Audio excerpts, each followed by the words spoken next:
for us, and it's one thing that the game of college football and some of the historic things that go into experiences for student athletes.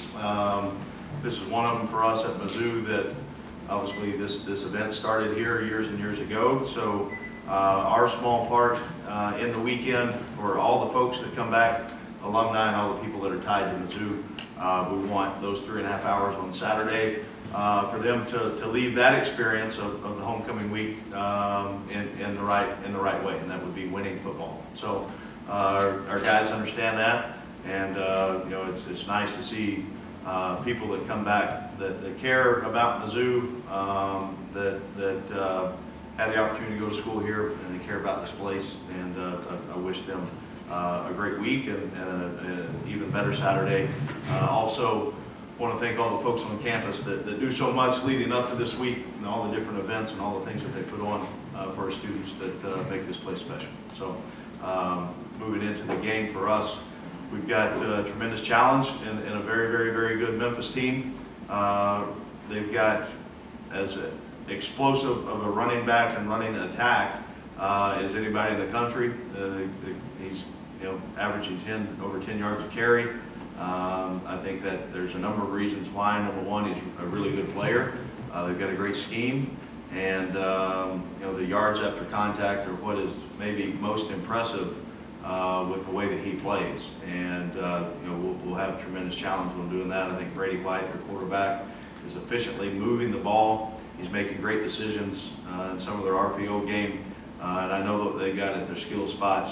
They've recruited really well. Defensively, there's a handful of those guys that I still know from my time there, and they're a very aggressive attacking unit that are disruptive really in every area. And the culture of that team, I don't know it now because I'm not there, but when I was there and I anticipate and look, and it looks and appears to me that they thrive on opportunities in coming into a place like this to play a game, and I know that we'll get their best shot. So our guys are focused, they're ready to go play, and anticipate an exciting game, and look forward to the challenge and the opportunity for us to play at home.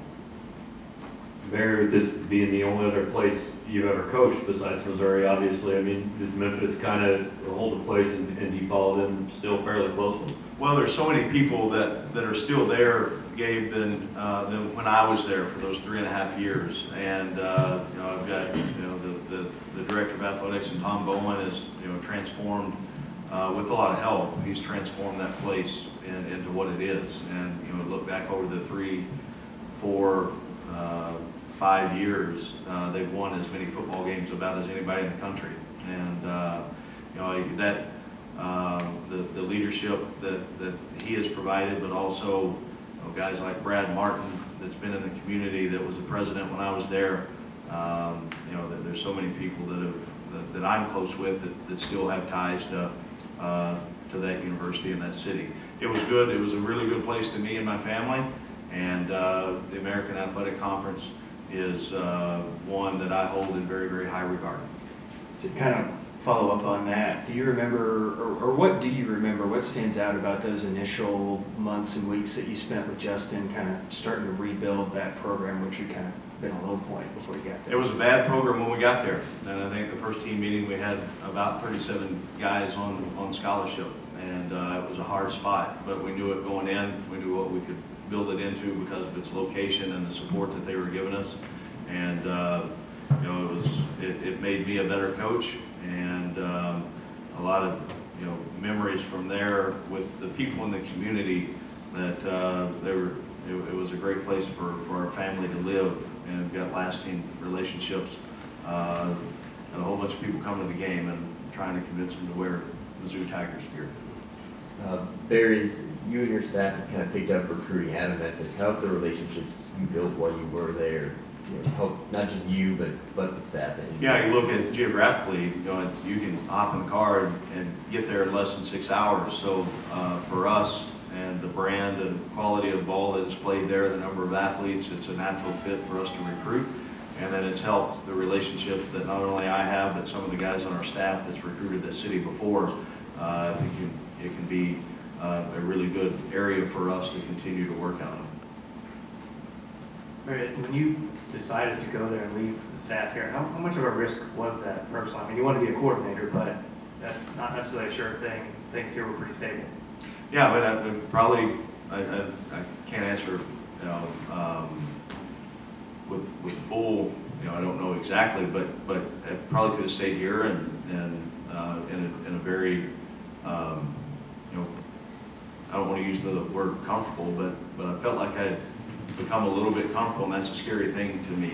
I wanted to be a coordinator. I wasn't really interested in waiting around, and I wanted to try to do it on an opportunity where I could go be myself and build a brand along with the direction of a program that needed it. And was it a chance? You bet it was. But also got a lot of belief in when you continue to stay the course and keep blinders on and work, and you're surrounded by really good people, that great things are going to happen. And again, it was not easy. There's not really anything about that process that is easy. But year one, we won 4 games. Year 2, we won 3, and we're a better program. But it didn't look like it in a lot of areas, but we were. And then year 3, won 10 games and won the conference championship. And some of those things that were a lot of fun to be a part of. Barry, you face a lot of good backs every week, but specifically when you watch Darrell Henderson, what do you think it's going to take to put a limit on him, considering just the percentage of the offense that he is for Memphis? Well, he's a tremendous talent in every area. He's got speed, he's got breakaway speed, he's got power, he's strong, tremendous vision. And I mentioned earlier the yards after contact are what it may be most impressive. But he is as good as there is in college football. And he is so important to their success. So for us to have an opportunity to have success, we got to be able to slow him down. And nobody's done it yet. So we'll see if we can be the first ones. Coach, last couple games, there's been a lopsided quarter, which really proved to be like the turning point in each of those contests. How do you prevent one big play from expanding, snowballing into a bad quarter or a bad half? Well, if I knew the quarter that anticipated it coming, then we would say, hey, here it comes right now. All right, let's get ready. It's about to unfold.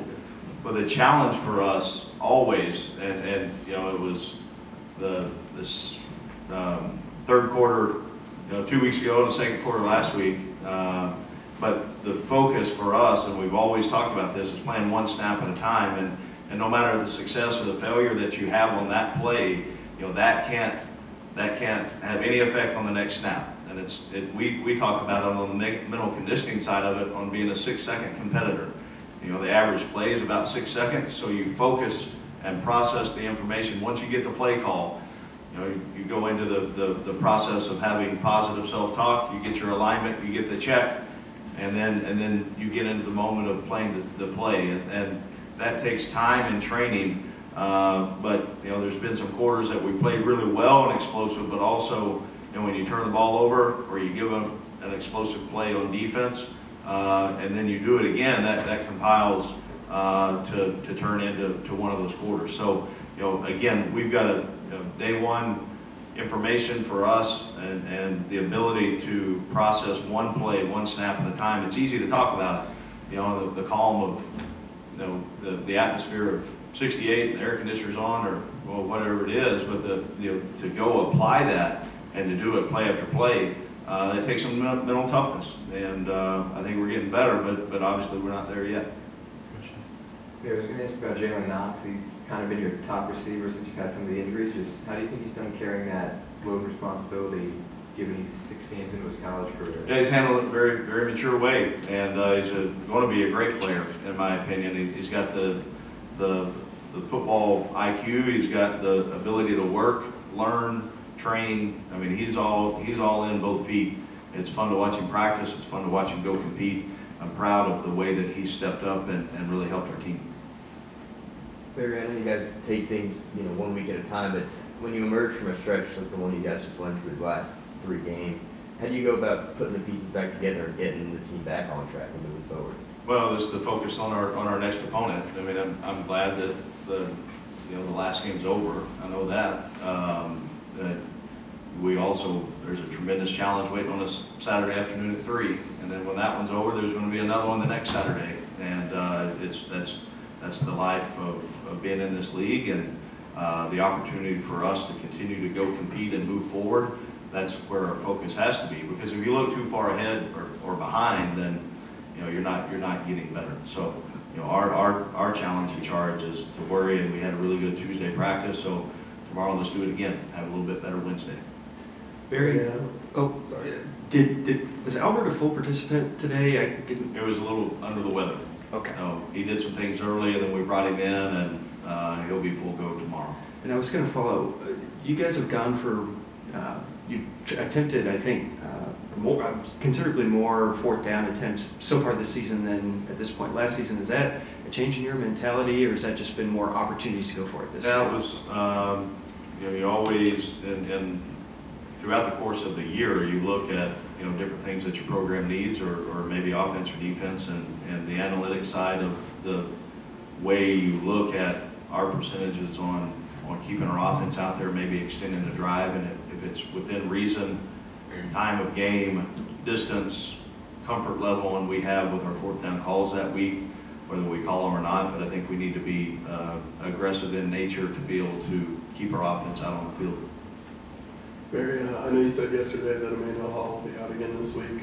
He's still eligible to redshirt. Is that something that has come up among you all as a possibility? And if so, who are kind of the parties that will ultimately, I just had a chance to visit with Emmanuel, and that hasn't come up because he said, Coach, I'm so ready to get back and help this team. So I think that would probably be the way that we would end up going, and he health-wise is in a lot better spot right now than he was last Tuesday. So I think we're getting really close, and he's dealing with a lot of personal things with the passing of his father, and he's getting close. He's also got a lot on his plate. Brandon Lee today, the street closing and going on with him. He had elbow, right, or I don't know now, right or left elbow that was sprained, was getting fit for a brace, and he'll be ready. He'll practice tomorrow. Kind of big picture question. The transfer database went live yesterday for college football. I mean, do coaches kind of have any idea how to handle the different process and what goes into it? At the end of I know how it works, and at the end of the day yesterday, I asked for a report on how many, let's look at the roster on who decided to do that. I think today there'll be another, a lot of data entry, and then tomorrow the same thing. So it'll be kind of an ongoing process on to evaluate who's in it. And at the end of the day, I held my breath and said, anybody from Missouri show up, and we didn't, so we made it through yesterday. But we'll kind of see, and I think it's wise, just you better know what's going on and to see what's out there. I don't know if anybody really has a true understanding on the impact that this is going to make because you can only sign 25 guys.